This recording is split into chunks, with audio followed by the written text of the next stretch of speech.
Lithium is in your phone, your laptop, your electric car, and the batteries storing solar power on the grid. Lithium-ion won the last battery revolution, but it has three problems that are getting harder to ignore, and three very different technologies are coming for its throne. The three challengers. Sodium-ion uses sea salt instead of lithium, already in commercial cars, and costs a fraction of the price. Solid state replaces the flammable liquid inside with a solid material, doubling energy density. Iron air uses rust, literally, to store power for 100 hours at almost no cost. The first problem with lithium-ion is the one manufacturers don't like to talk about. Inside every lithium-ion battery is a flammable liquid electrolyte. If the battery overheats, that liquid can ignite. The technical term is thermal runaway, a chain reaction that is almost impossible to stop once it starts. The liquid electrolyte is essential to how lithium-ion works. It carries lithium ions between the anode and cathode.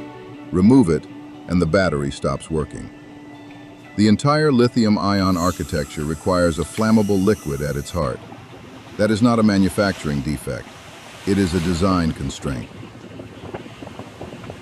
The second problem, cold weather. Lithium ions move through liquid electrolyte more slowly as temperature drops. At 0 degrees Celsius, a lithium-ion battery loses 20 to 40% of its range. At minus 20 degrees, some batteries become almost useless. Every EV driver in Canada, Norway, or Minnesota knows this problem personally. The third problem, scarcity. 60% of the world's lithium comes from 3 countries. As EV demand multiplies, competition for this concentrated resource intensifies. In 2022, lithium carbonate prices hit $80,000 per ton. The volatility alone disrupted entire EV supply chains and forced manufacturers to rethink everything. The first challenger uses an element found in ordinary table salt, sodium. Replace lithium ions with sodium ions doing exactly the same job, shuttling between anode and cathode to store and release electricity. Sodium is 1,000 times more abundant than lithium. It costs about 5 cents per kilogram. Sodium ion has one hidden superpower lithium cannot match: cold weather performance. At minus 40 degrees Celsius, the temperature of the most extreme winters on Earth, CATL's Naxtra sodium battery retains 90% of its capacity. Lithium would be nearly dead. Sodium keeps working. In 2025, CATL announced the Naxtra, its commercial sodium-ion battery.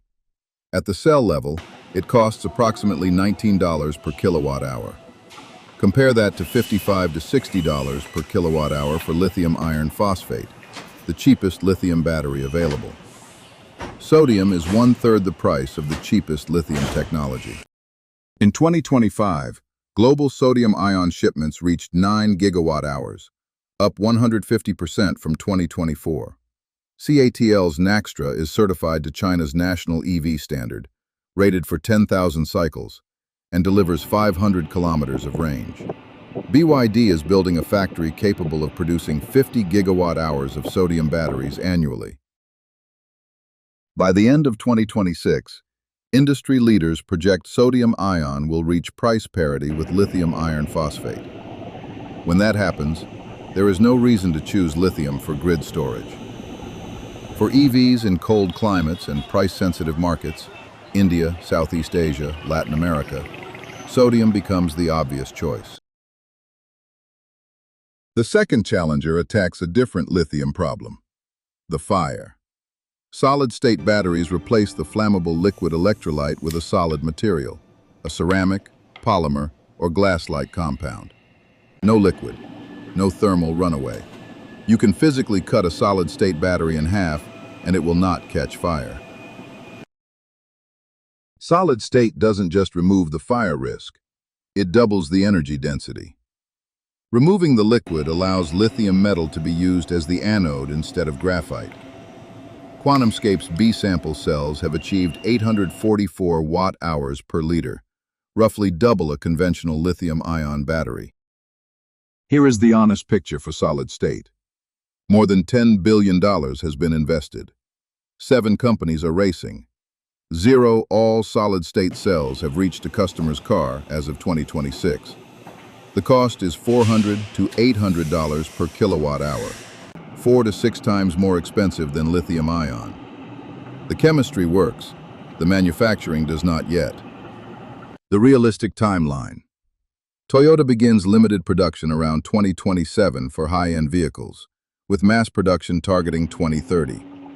QuantumScape aims for vehicle integration by 2028. Samsung SDI targets mass production in 2027. If any succeed, a solid-state EV with 1,000 kilometers of range and 10-minute charging could be on sale before 2030. The third challenger uses the cheapest material on Earth: iron. Specifically, rust. Form Energy's iron-air battery works by reversing the rusting process. When it charges, electricity unrusts iron. When it discharges, the iron rusts again, releasing that electricity back to the grid. Iron-air has one extraordinary advantage: cost. Because it uses iron, water, and atmospheric oxygen, 3 of the cheapest materials on Earth, Form Energy targets under $20 per kilowatt-hour. Lithium-ion grid storage costs $130 to $150 per kilowatt-hour. Iron-air is 10 times cheaper for multi-day storage. Form Energy has secured more than $2 billion in funding. Its commercial backlog jumped to 80 gigawatt-hours in 2025. PacifiCorp included 3,073 megawatts of iron-air in its official resource plan. The first European installation went live in the Netherlands in July 2025. Iron-air is not a startup anymore. So which technology wins? Different technologies win different battles. Sodium-ion wins on cost and cold weather. It is already here and getting cheaper. Solid-state wins on energy density and safety, but needs 2 to 4 more years. Iron-air wins on duration. Nothing else stores power for 100 hours at that price. Lithium powered the first electric revolution, but the next one, the one that makes EVs affordable everywhere, eliminates fire risk, and stores a week of solar power, will be built on salt, solid materials, and rust. The transition has already started. Who will be fastest?